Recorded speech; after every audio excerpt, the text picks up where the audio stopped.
I and j are unit vectors along x and y axis respectively. What is the magnitude and direction of the vectors I plus j and I minus j?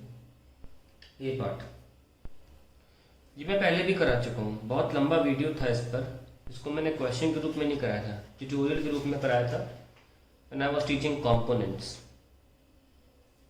तो ये मान लीजिए I है और ये मान लीजिए J। तो I प्लस J क्या हुआ, ये I है और ये J, तो I प्लस J का मतलब हुआ इसे जोड़ दो, पाई ट्राइंगल लो, जोड़ दिया। अब इसकी वैल्यू कितनी होती है, 1 होती है, और इसकी वैल्यू भी 1 होती है, तो ये कितना हो जाएगा 1 square plus 1 square, simply solve हो गया। या आप I प्लस J की बात करो और ने पूछा है मैग्नीट्यूड एंड डायरेक्शन, तो पहले मैग्नीट्यूड की बात करें तो इसे बंद कर दिया, और I वाले का कोफिशिएंट का स्क्वायर 1 स्क्वायर, J वाले का कोफिशिएंट 1 है उसका भी स्क्वायर, एंड ये हमारा आंसर आ गया √2। नॉर्मल पाइथागोरस से भी कर सकते हैं। अब डायरेक्शन की बात करते हैं। जब भी कोई वेक्टर ऐसे लिखा हो आई जे के में, मेनली आई जे की बात कर रहा हूँ,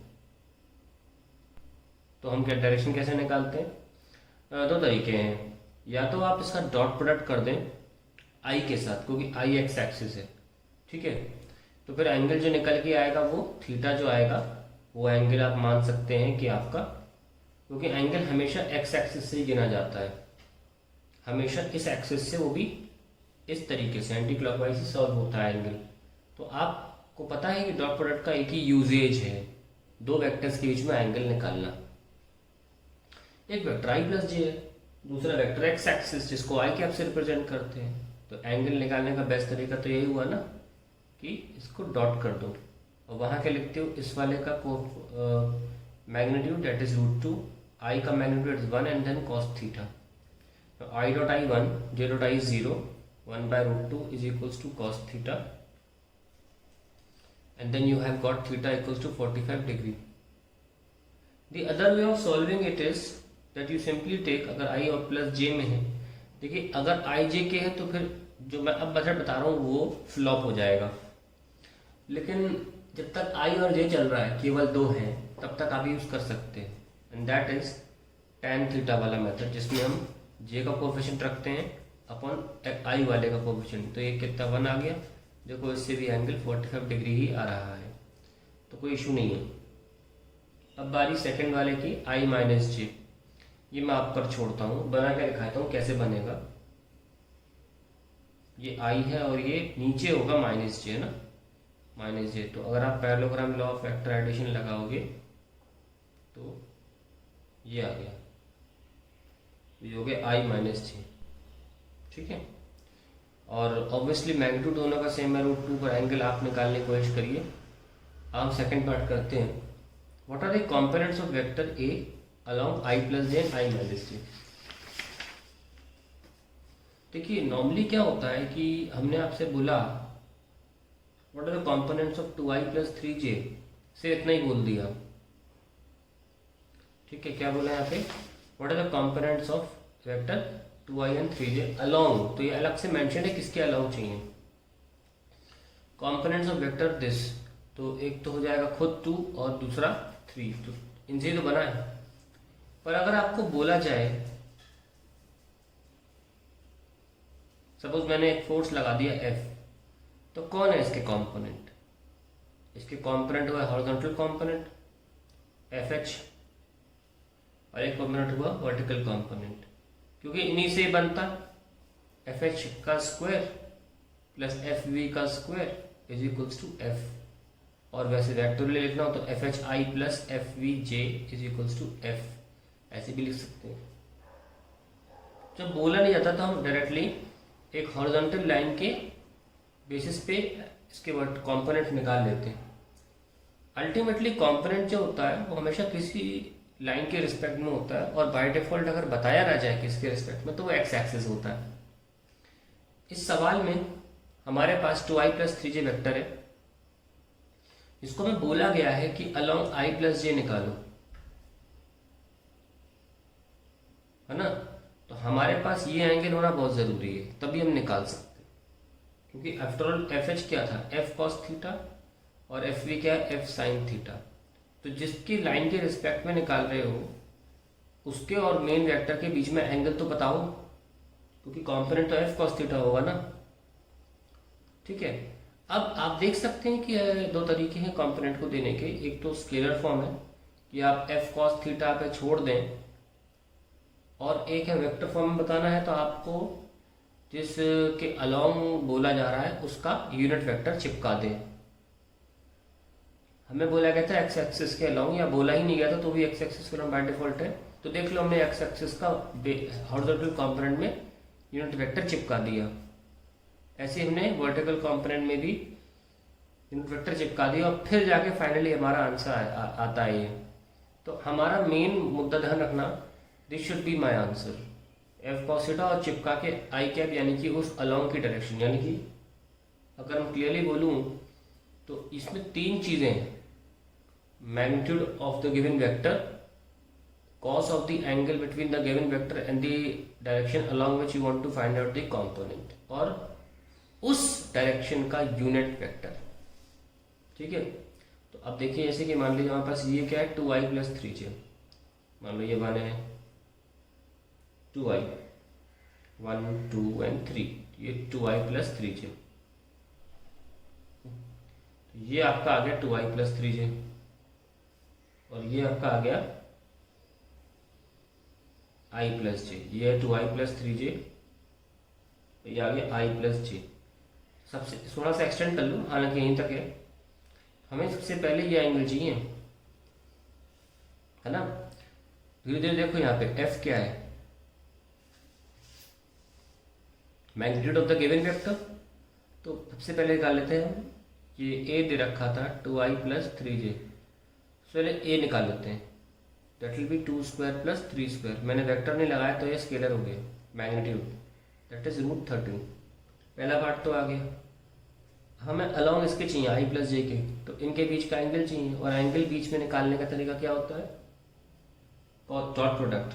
तो 2i plus 3j dot with i plus J करना पड़ेगा टू फाइंड थीटा। ठीक है, तो करते हैं इसको। a डॉट बी क्या होता है, ए बी कॉस थीटा, है ना। तो इसको इस फॉलो करें इस फॉर्मूले को, ए ये ले लीजिए 2i plus 3j dot with i plus J, फिर magnitude of A that is √13, ये भी निकाला ना यहाँ, और i प्लस जे का पिछले क्वेश्चन में निकाला था 2 कॉस थीटा।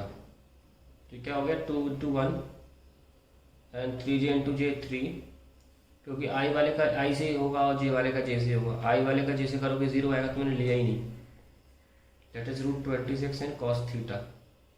तो कहानी समाप्त हो जाती है यहीं पे। कॉस थीटा आ गया 5/√26। दो पार्ट कर लिए इस 3 पार्ट के हिस्से। एक हमारा ए आ गया √13, जैसे कि यहाँ एफ था, कॉस थीटा भी आ गया। अब अगला पार्ट है जिसके अलोंग निकाल रहे हैं, उसको यूनिट वेक्टर भी चिपकाना है। तो i प्लस जे का यूनिट वेक्टर चिपकाना होगा ना। तो unit vector of i plus J क्या होगा, ये कोई भी वेक्टर का यूनिट वेक्टर क्या होता है। मान लो कोई वेक्टर ए कैप है, तो वेक्टर क्या होगा, यूनिट वेक्टर। कोई वेक्टर ऐसे है गिवन है, ठीक है, और हमको निकालना है ए कैप, तो क्या होगा, वेक्टर अपॉन इट्स मैग्नीट्यूड। यानी कि वेक्टर तो ये होता है, एरो वाला वेक्टर कौन सा होता है, मैग्नीट्यूड भी होती है और डायरेक्शन भी होता है एरो। और ये हमारा क्या है, सिर्फ मैग्नीट्यूड नो डायरेक्शन। इसने काटा, क्या बचा, कैप। ठीक है, तो हम क्या करेंगे, ध्यान रखना इस तरीके से याद रहेगा यूनिट वेक्टर निकालने तरीका। तो कैसे करें, i plus J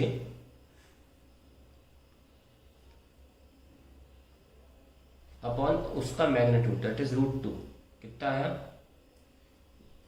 that is the thing, third thing we have to find out. अब इन 3 चीज़ों को चिपका दीजिए। ठीक है, यहाँ मैं चिपका देता हूँ, यहाँ पर लिखता हूँ, आप लोग ऑर्डर में लिखते रहना। तो पहले क्या आएगा, A that is √13, A cos theta and unit vector. ये 3 चीज़ें साथ में लिखनी है, √13 into 5/√26 into I plus J upon √2।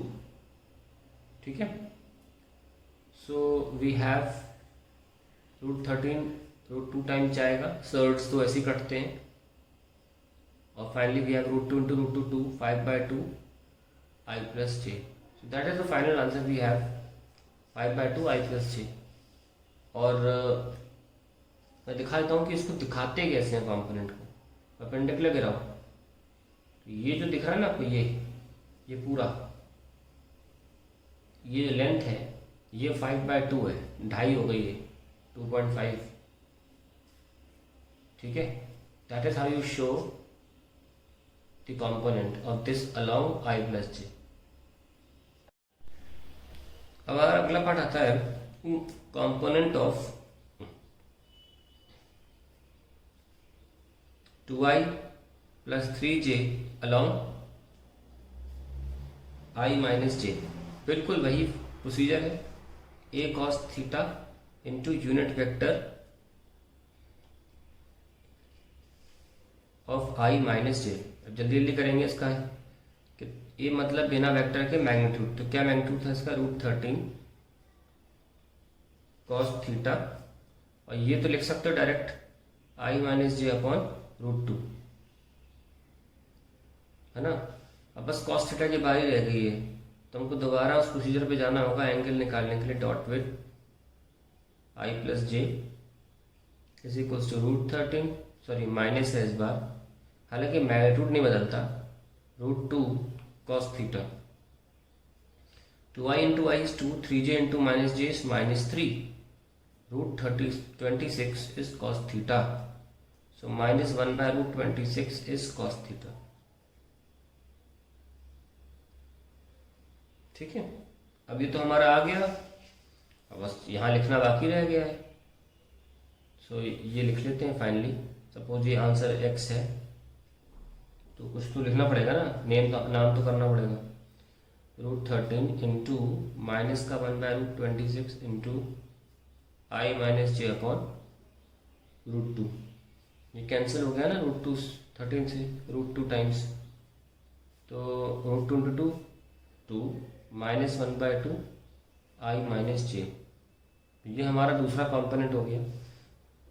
तो डायग्राम थोड़ा सा अलग है इससे, वजह देखिए क्यों अलग क्यों है भाई। ये तुम्हारा ज़्यादा एंगल पर है, ये 45 होगा ना, पर ये तो 2i plus 3j है, इसका एंगल अगर आप निकालना चाहो tan थीटा से देखो कितना आ रहा है 3/2, जो कि 1.5 है। अब tan थीटा 1 पर देता है 45, 1 पे थोड़ा ज़्यादा एंगल देगा, तो ये देखो थोड़ा टिल्टेड ज़्यादा है, और ये हमारा जो है ये वाला I माइनस जे इधर है, तो ये तो इस पर गिरेगा ही नहीं ना, क्योंकि ये तो इधर हो गया, तो एक्चुअली में इसका जो परपेंडिकुलर होगा वो यहाँ गिर रहा होगा उल्टे साइड, तो ये होगा इसका कंपोनेंट। और आप देख सकते हैं कि इस तरफ यानी कि हमारा सेकंड क्वाड्रेंट में हमारा जो कंपोनेंट आएगा वेक्टर, वो सेकंड क्वाड्रेंट में आएगा, जिसमें जो I वाला टर्म होगा वो नेगेटिव होगा और J तो पॉजिटिव रहेगा। तो अगर आप माइनस साइन को मल्टीप्लाई करते हो तो आप देख सकते हो यही कहानी हो भी रही है कि J माइनस I आ रहा है, ठीक है। तो अल्टीमेटली खोल के लिखें तो x is equals to x vector is equals to minus का 1/2 I plus 1/2 J। So diagram पे ज़्यादा गौर करें, खुद बनाने की कोशिश करें। मैं कहूँगा आप एक प्रोटेक्टर लें फ्री टाइम में, बनाने की कोशिश करना। ऑलवेज रिमेंबर, एक बात जाते हैं तो बता दूँ इस क्वेश्चन में, कंपोनेंट का मतलब होता है कि जिसके अलोंग निकाल रहे हो, इसके अलोंग निकाल, तो उस पर परपेंडिकुलर गिराओ, और यहाँ से लेकर यहाँ तक की दूरी ही कंपोनेंट कहलाती है। हमने पिछले क्वेश्चन में भी क्या किया था, एक 2i plus 3j था, एक i plus j, हमने एक्सटेंड करना पड़ा, क्योंकि जहाँ वो गिर रहा है यहाँ से लेकर यहाँ तक x ये कंपोनेंट है। और तीसरे पार्ट में हुआ क्या, वो हो गया ऐसे, ये हो गया ऐसे,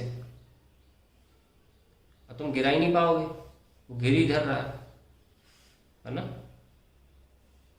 तो इसको आप प्रॉपर एंगल लेके बनाओगे तो आपको क्लियरली दिख जाएगा मैं क्या कह रहा हूँ। उम्मीद है समझ में आ गया होगा, लेकिन ध्यान रखें कि एक बार diagram with proper protractor and scale बनाने की कोशिश करें फ्री टाइम में। Very important to understand the diagram also, ठीक है।